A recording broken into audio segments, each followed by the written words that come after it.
John Lanza is on a mission to help parents raise money-smart kids and live happier, more fulfilled lives. John is the author of The Art of Allowance and creator of The Money Mammals and Saving Money is Fun Kids Club for credit unions. A well-known expert on youth financial literacy, John and his materials have appeared in the New York Times, LA Times, and the Wall Street Journal. John is also the host of the Art of Allowance podcast. Welcome, John. Thank you, Dave. Glad to be here. So I have to say, just starting off, the term allowance kind of rankles me. You know, to me, it just screams of entitlement. And as a father, there's nothing that bothers me more than entitlement. So let's just start off. Why do you think allowance is a good idea? I actually thought about rebranding it, coming up with another title because I felt the same way about allowance. I think the problem is that allowance itself is a loaded term. And so I addressed that head on in the book because I felt the same way. I know a lot of people feel the same way. We don't want to have something that's a handout. But the allowance that I talk about in the book is not a handout. And the primary reason is because we focus on the why behind it. So just to give you like an example from my own life, I remember my parents when they gave me an allowance, and my dad's a banker, and my parents are wonderful, but I remember they kind of did an allowance and then just, they tied it to some chores, and then it just kind of dissipated. Nothing really happened with it. And that's because they didn't really have this why they were doing it. They just kind of did it because they felt like, well, like maybe in the back of their minds, it's something that we should do to teach them how to use money. But what you really need is a purpose behind it. And that's the allowance's purpose, is to help kids start to use and get comfortable with money. And the only way they're going to get comfortable with money is to have money in their own hands. And for a young kid, the only way for kids to have money in their hands is for you to give them some money to start using as practice. And it's practice money. That's really what it is. When I talk about young kids, I'm talking about, 5 and 6 and 7 years old. So what are some of these ways that you want these kids to be using the money? If you just give them money and they run out and buy candy, is that teaching them how money works? Well, to some extent, that's the case. I mean, like the best way to do this is for me to let me set up how you would set up the allowance, right? So a simple allowance for a 5-year-old is you give them $5 a week, right?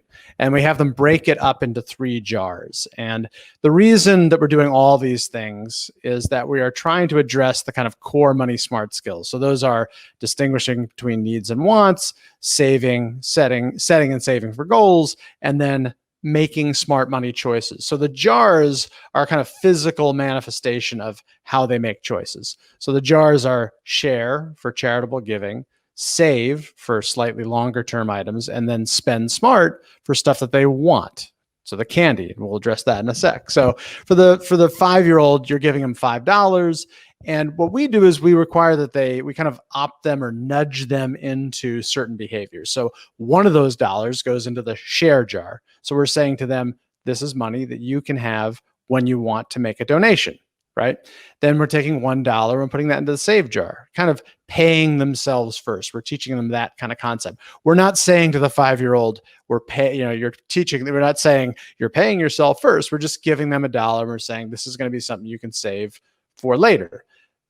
We don't have to elaborate on that. We can talk about that in a sec. And then the $3 will probably go into the spend smart jar, right?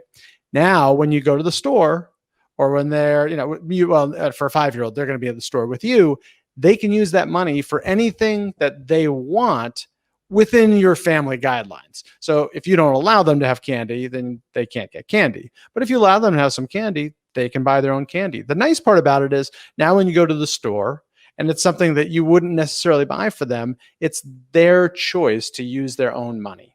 And one of the things you'll discover is that they're much better about using their money than they are about saying, I want something, and you're kind of giving in to them and just buying them whatever they want. They don't really care about it. But when it's their own money, then they'll start to think, they'll start to make those choices like, all right, good, you can get that pack of gum. So they have $3. That's $1.50 that they're paying for that pack of gum.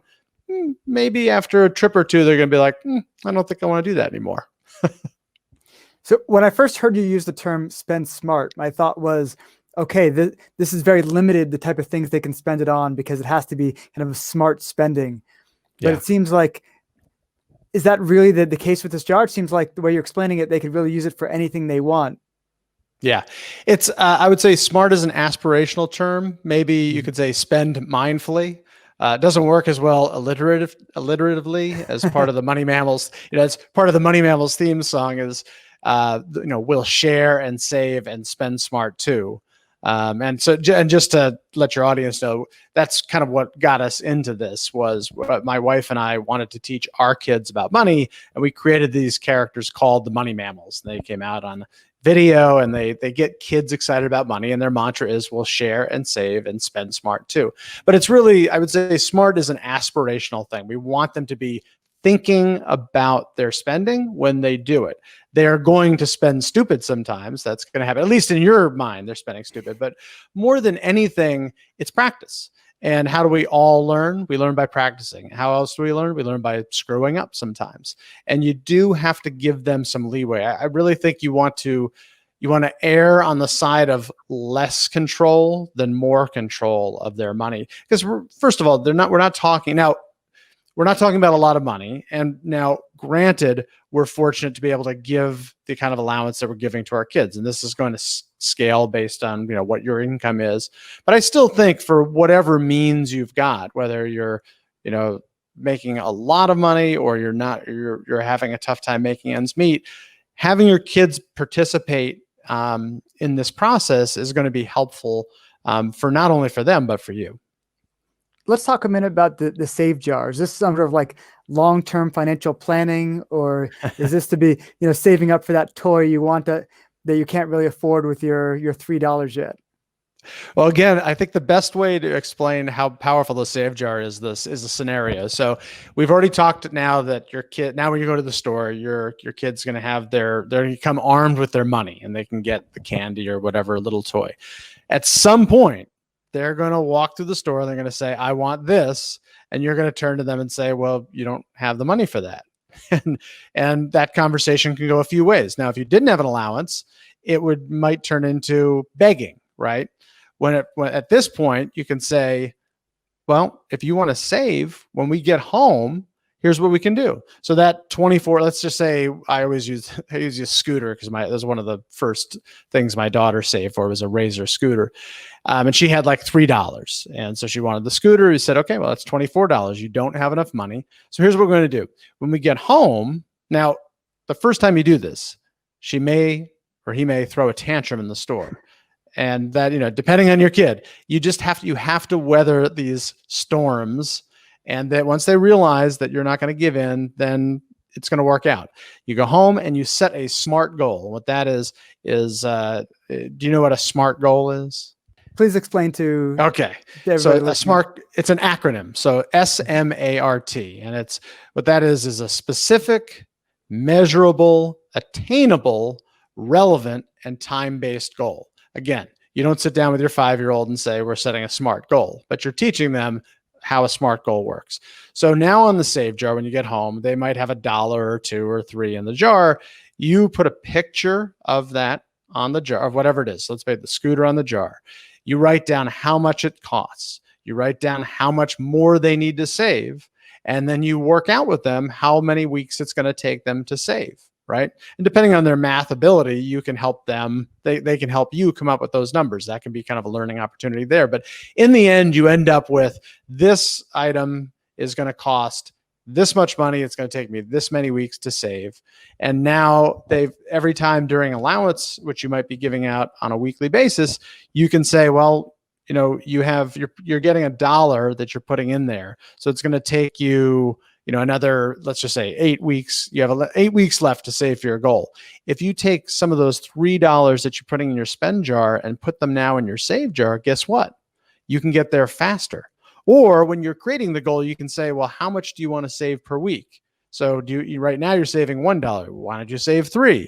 And then a $24 goal. If let's say they have $3, it's going to take them 7 weeks. $21 divided by $3 a week, 7 more weeks. And for a younger kid, you want to keep the time horizon pretty short, somewhere in the kind of 2 to 4 week, maybe 8 week horizon for the kids, because otherwise for them, there's not a huge difference between a month and a day.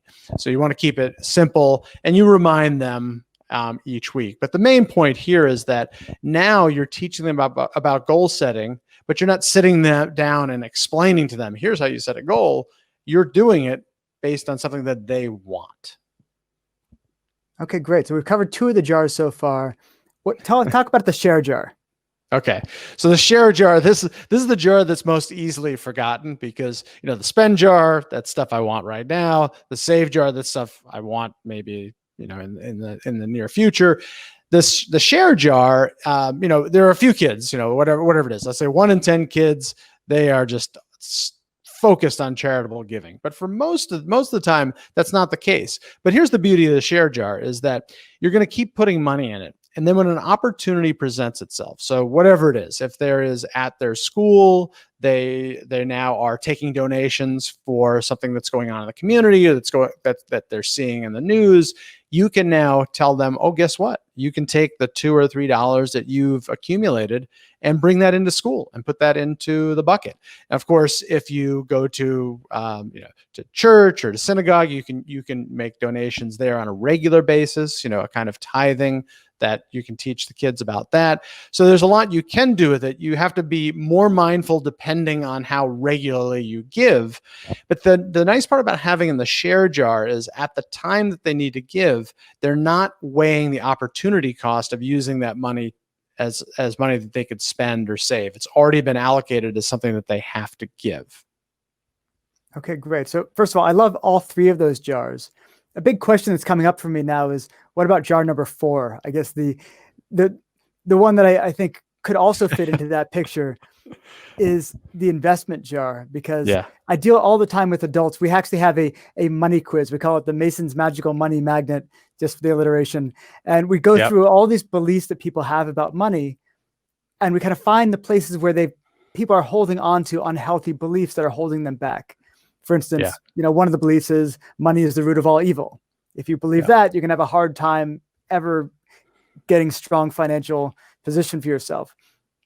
But one of the beliefs that I find people have the worst scores on almost across the board is that investments are hard and difficult, and I have no idea what to do with my money. Yeah. And so I started thinking, but when you first mentioned the save jar, I was thinking, oh, maybe that's a way that they're saving and they're investing, they're putting it into index funds, or they're buying their favorite stocks. I know my 15-year-old just loves following his stocks. Yep. Is there any point that would factor into these jars, or jar number 4 for investments or something? Definitely. I think about that jar as kind of a grow jar. I don't think you need it. There are different experts will say different things. There are piggy banks. Like there's a 4-chambered piggy bank that has invest as one of the 4. I'm not sure that you need that for the younger kids. So think of it as the kind of grow jar. I think the best way to think about it is, so for me, the easiest way to think about it is what we did with our daughter. So at some point she expressed some interest in stocks. We were I forget what exactly was the catalyst, and she was either 12 or 13, right? Which seemed like a kind of natural age to do that. And you could start this earlier. And it's at that point that you have to face head on your either comfort or lack of comfort with investing. And let me put a disclaimer here. I'm not a CFP. I'm not an investment advisor. and I understand exactly what you're saying, Dave, about investing, because I'm not comfortable. I don't feel, I'm not an expert investor by any means. Right. But I actually think that's a plus. I think that's kind of a feature rather than a bug in the system. And it's better for us to embrace. This is the case with teaching our kids across the board. Is I've said time and time again that I've learned as much teaching them probably that as they've learned in the process, because you kind of have to face down your fears. Everybody's got money fears, money baggage, right? And you're better off facing it down. So I've told them straight up, said, I'm not a fantastic investor. We said, if you want specific investment advice, we have folks in the family, you can talk to them. But ultimately, you're going to have to make your own decisions. But most importantly, if you're interested in buying some stock, let's do it in my account. And she bought 3 shares of a stock, and that was back in I think 2014 or 15. It rocketed just like a significant amount of stocks did. But here's the best part about going through this process is that by embracing my own, or just facing the fears and just saying, okay, listen, for her to learn, she just needs to get the opportunity to try. And it led to so many different conversations. So one, as soon as it went up, she thought about selling it. And so we discussed risk. We discussed that she'd be paying short-term capital gains on it. And then we also discussed the commission that's part of the stock, because she only bought 3 shares. So it was certainly a meaningful percentage. None of those things, she would have listened to none of those things if I sat down and we sat at the table and said, let's talk about investment. But rather, by saying, okay, well, you're interested in investing, let's take some of your money, let's invest it. That leads to conversations where now she's really interested because it's her money that is on the line. So I think your point is good in that we do not have to be experts. We do have to face our fears when it comes to money and know that all of us have those fears. Like that's just how it is. Now, there are going to be some people that are very good investors, very comfortable with investing, and they can bring more to the table, and that's great. And that's how it's going to work. Whereas, my strength is that having been a reformed spender, I'm much more of a kind of minimalist or essentialist.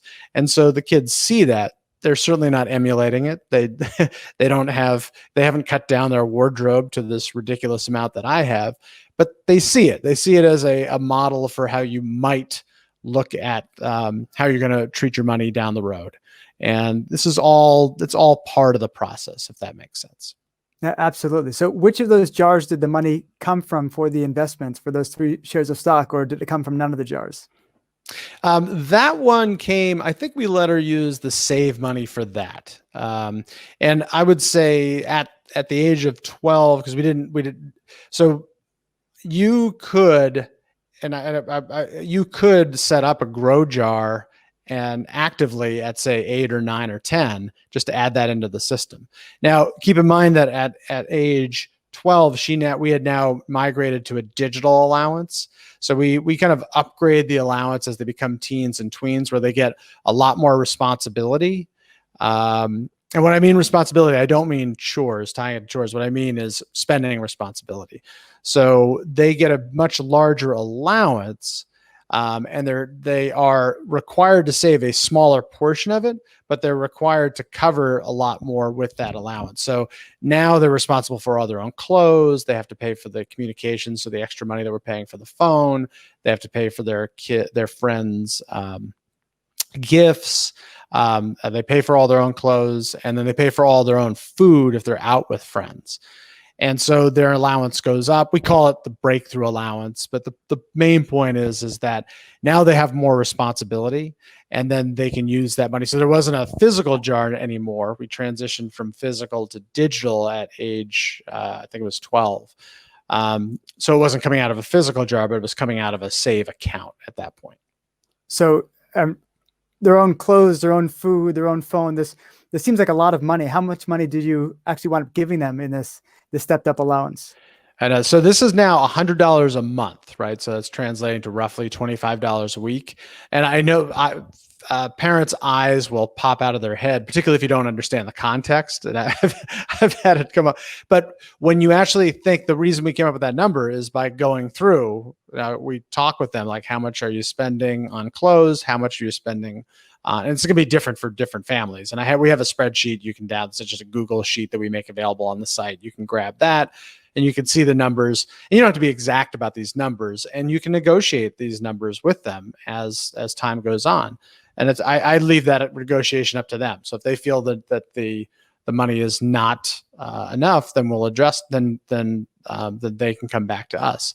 Or sometimes, like in the middle of this, the pandemic that we're in, and they're spending a lot less, and we've had to make adjustments. We reduced their allowance, and we reduced it accordingly because they're not spending money out with friends. So we said it doesn't make sense for us to be providing you an allowance there. But so you set up these different buckets, and now they're responsible for those things, and you're paying them on a monthly basis. So they have to kind of not budget so per se, but really start to think, because they're going to get what seems like a windfall. They get that at the beginning of the month. And it feels like what life is going to be like when they have a paycheck. And they're just getting used to these ideas that we get larger amounts of money. We have to think about how we're going to spend them. These are all just it's all prepping for life so that when they do get real paychecks, it's not something they've had some experience in making choices and getting larger amounts, and some investing. Just having experience in all these different areas will help them down the road. Now, you mentioned this is not at all tied to chores. And from what I understand, you really don't like the idea of tying allowance to chores, correct? Yeah, I don't. And the reason basically is that I think the reason that people want to tie chores to allowance is that they feel like allowance doesn't really have a purpose without the chores. Let me explain. So allowance's purpose, as I said before, is to help our kids learn to get comfortable with money, right? That is the reason we're giving them the money, to learn to make mistakes.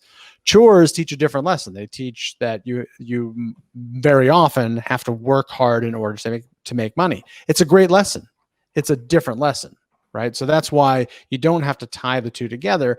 And most families I've discovered, the basic chores around the house, they're not paying for those chores now.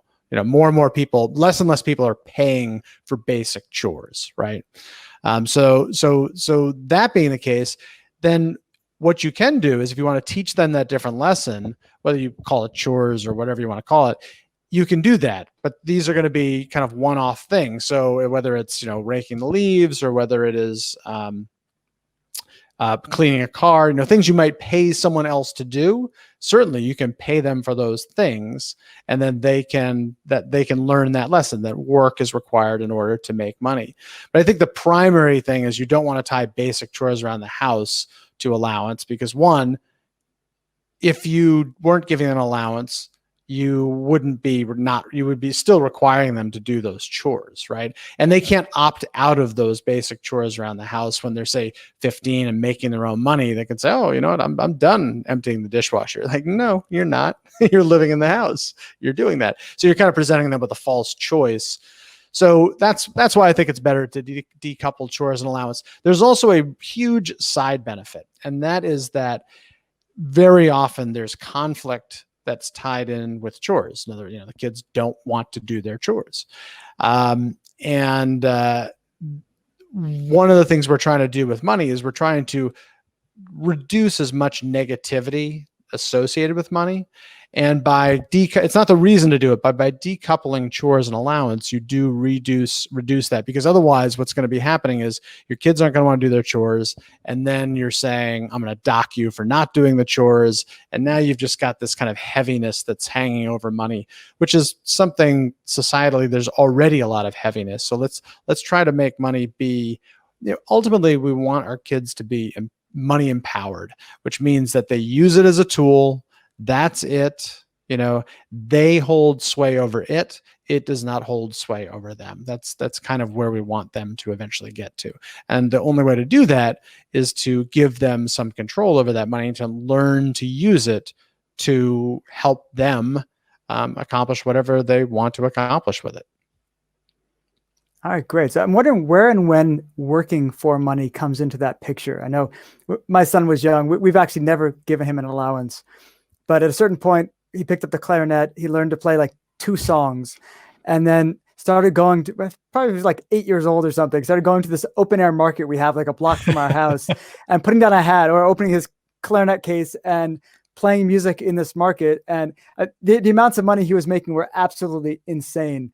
This cute little kid with the clarinet who could barely eke out these 2 songs, and people couldn't stop, but couldn't help themselves, putting money into the case. And he used that money to buy himself a 3D printer because he wanted to start a 3D printing business and something along those lines. At what point do we start transitioning them from saying, okay, this is something that comes from me, towards I really want to encourage you to go out there and earn, not from me, but from other sources, money for what you want?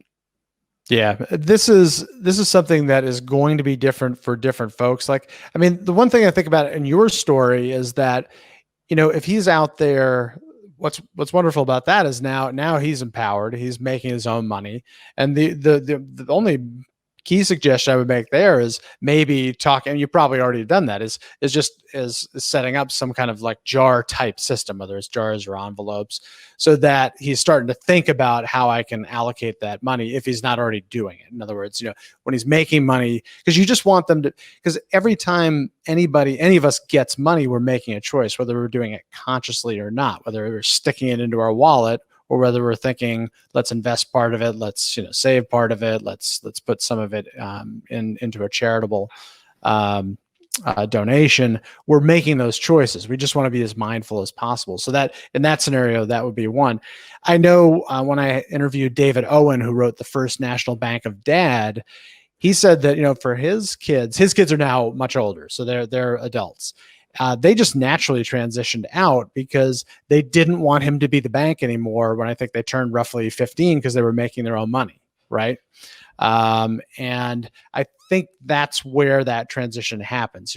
Our kids aren't making, they're doing some babysitting, but they don't have a job where they could where they're getting a W-2, so they're still getting their allowance. But I think it's just gonna, you can just either the kid is gonna want to pull their ties out, reduce their ties, as in the David Owen case. I think there's just a natural progression that happens, and you can also just watch if you feel like they just have they're now having, they just have too much, they're getting enough money through their jobs, then you can just reduce the allowance, because the whole purpose of it is to help them to be making choices and setting and saving for goals and becoming comfortable with it. But if they're making enough money doing babysitting or to having another job, it's perfectly reasonable to just reduce that allowance. But it's very much a personal call. Like, there's no prescriptive time that I could say, oh yeah, at 15, once they've got this. I think it's more of a feel that you'd have to get. So one thing we as a family do is from the time he was a lot younger, we started playing the game Cash Flow, Robert Kiyosaki's game, and that teaches all kinds of different money principles. And we really wanted our son to kind of start thinking this way from when he was young. Are there any other things other than dividing up the money that you do, or you really emphasize in terms of getting strong financial literacy for our kids? It's interesting that you bring this up. We don't have any like specific games that we've played. We played Monopoly and things like that, but we've played them more as games.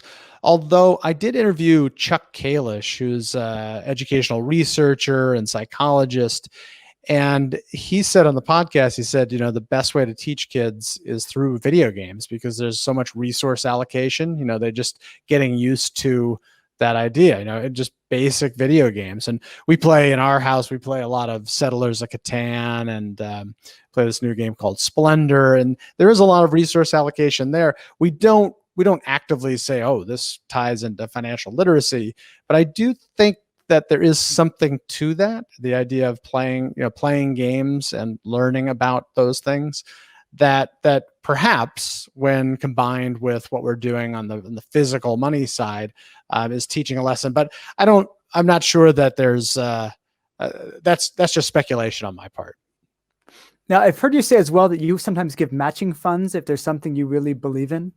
Yeah, I think this is really powerful. So from the start, we have offered our kids for any books that they want to buy, we would pay half the cost, because we wanted them to just be interested in reading. Obviously, we would also say you can go to the library, but if there was a book that they wanted, we wanted them to get it. So we basically matched that. So we doubled their book buying power. So if they want a $20 book, we'll pay $10. And other parents have done that with the share jar. If charitable giving is, if they're, again, especially families like, for example, who tithe or something like that, they might want to match that fully. And you can adjust it. You could do, so another thing we do, this isn't so much matching, but is for saving, to incentivize them to use the save jar. Say for every $1 you put in the save jar at allowance time, we'll give you an extra quarter. So if you save $4, you're getting an extra $1. So that's a way of kind of teaching them that saving is a little more powerful than they might learn in a savings account, because interest rates are so low right now. So that's another way of doing that. And some parents will do 50 cents for a dollar for a dollar. But think about it. Just think about that incentive, the power of incentives can help you to get across the values that you want to get across to your kids in terms of using money. Okay, great. And you talk about the sharing. One thing that we started doing from the time our son was really just a baby was we have a lot of people who ask for money on the street where we are, the same open air market I mentioned. A lot of people, there's always going to be someone there in the entrance looking for money. So we always, from time that we were in the stroller, we'd literally, give him the coins and he'd be the one giving the money to them. We wanted to really ingrain that from a young age that, he's the one passing the money. So he's never, sometimes I knew a lot of kids who were very scared of the people on the street who were asking for money. And, from the very time he was very young, he was the one interacting with them. And he just got the biggest smiles from these people when they see this cute little 2-year-old coming up to them, with a coin. And he just always had such positive associations with that. Yeah, I think that's a great idea. That reminds me of, I'm glad you brought that up, because it's the reason to introduce money to kids from a really young age, because you're introducing them to the language of money. The best way to think about this is there's a term called emergent literacy, right? And that's a highfalutin term that we all incorporate with our kids. It's the reason that we read to our kids from a very young age, because we now know that literacy, reading and writing, is built early. The foundations for that are built early. The kids cannot even understand the words that we're reading when they're really young. They certainly can't write, but we know that introducing them to the language of language is going to help with their literacy. Same thing applies. There's a term called emergent financial literacy, and that's introducing them to the language of money. That's why even as a 1 or a 2-year-old, you bring them into the store. You're not giving them an allowance at that age, but you can have them do the transaction. And like you're doing, I mean, this is yours is at a different level, because you're not just talking about the money. You're talking about, you don't want to stigmatize folks that are on the street, and you want your kids to feel comfortable with helping out people who are needy.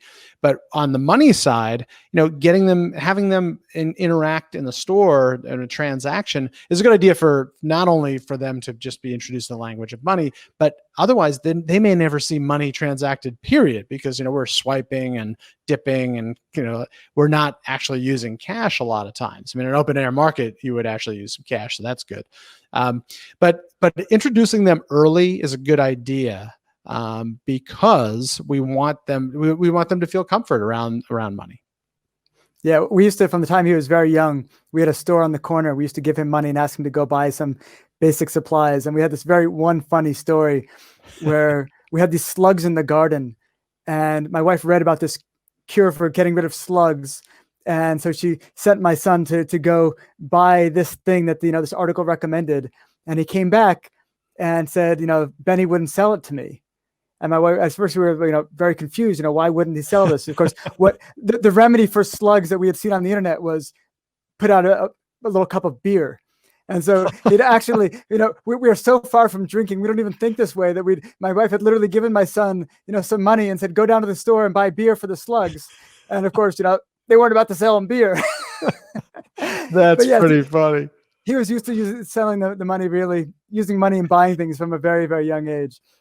So John, thank you so much. If people want to learn more about you and more about how they can make smart money choices with their kids and really help their kids get a strong financial education from the beginning, where can they find you?